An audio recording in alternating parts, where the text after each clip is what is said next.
우리가 칫솔질을 하게 되면 전체 치아는 다 닦이게 되겠지만 치아와 치아 사이는 별도로 칫솔질을 해야 됩니다. 왜냐하면 칫솔 자체가 치아 사이를 다 커버를 못하기 때문에 별도의 노력이 필요한 거죠. 이때 치아와 치아 사이를 닦는 방법 중에 치실, 치간 칫솔, 워터픽을 사용하는 방법이 있습니다. 먼저 치실부터 말씀드리면 치실만의 가능한 역할이 있는데요. 그것은 바로 치아와 치아 사이의 컨택, 즉 맞붙어 있는 곳을 따주는 것입니다.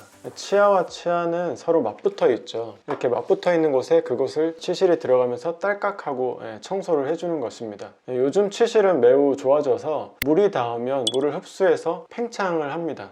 지금 보여드리는 치실이 바로 그런 건데요. 물을 흡수해서 가느다란 실이 아닌 두툼한 사이즈의 실로 변하게 됩니다. 그래서 치아와 치아가 맞닿은 지점에 밑에 치아면을 잘 이렇게 닦아낼 수 있도록 고안이 되어 있는 거죠. 치실이 치아와 치아에 맞닿은 그 컨택 포인트를 지나면 그 바로 밑에는 잇몸이 있죠. 그리고 양옆으로는 치아의 옆면이 있는데요. 그 부분을 한 면씩 치실로 잇몸 깊이 내리면서 닦는 것입니다. 이것이 치실을 100% 사용해서 활용해서 치아를 닦는 방법입니다. 만약 치아와 치아 사이의 공간이 넓으면 어떨까요? 그래도 치아와 치아 사이에 맞닿은 컨택 포인트는 치실을 사용해야만 딸깍하고 청소가 될 겁니다. 하지만 그 밑에 공간이 넓은 경우는 치실보다는 치간 칫솔이나 워터픽을 사용해서 훨씬 더 효과적으로 청소를 할 수 있습니다. 나이가 들면 이와 이 사이의 공간이 커지잖아요. 그러면 치간 칫솔이나 워터픽을 사용하시는 것이 좋습니다.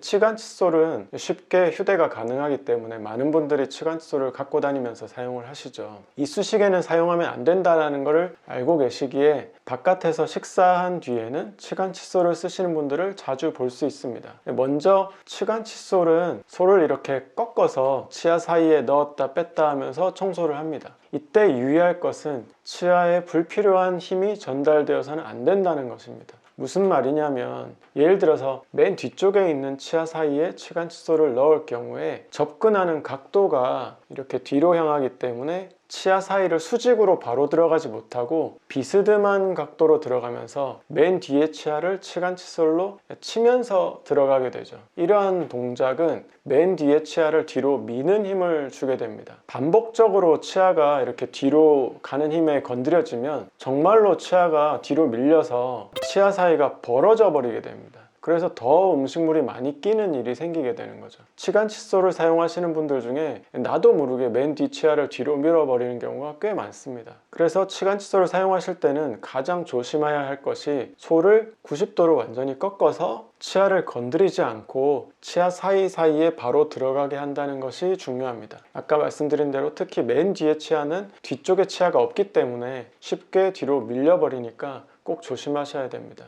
또 하나 치간 칫솔의 단점이 있다고 하면 완벽하게 치아 사이의 음식물을 제거하지는 못한다는 것입니다. 전에 말씀드린 적이 있는데 치아 사이의 잇몸의 형태가 중앙이 약간 이렇게 오목한 형태가 많습니다. 그래서 음식물이 중간에 고이게 되는데 치간 칫솔이 수평으로 들어갔다 나왔다 하더라도 이 오목한 부분에 남은 음식물이 솔이 다 제거를 하기가 쉽지 않겠죠. 그래서 청소 후에도 음식물이 남게 되는 것입니다. 그래서 완벽한 청소가 안 될 수 있습니다. 그래서 여기는 우리가 워터픽의 필요성을 알 수 있는 거죠. 워터픽은 강한 물줄기로 청소를 하는 것이잖아요. 그래서 치아 사이의 형태가 오목하든 어떻든 깊든 어떤 형태이든 간에 상관없이 청소가 다 됩니다. 치아와 치아 사이 혹은 치아와 임플란트 사이인 경우도 괜찮고 임플란트와 임플란트 사이여도 워터픽은 상관이 없습니다. 잇몸이 좋은 사람일 수도 있고 나쁜 사람이든 다 워터픽을 쓰는 게 좋을 수 있습니다.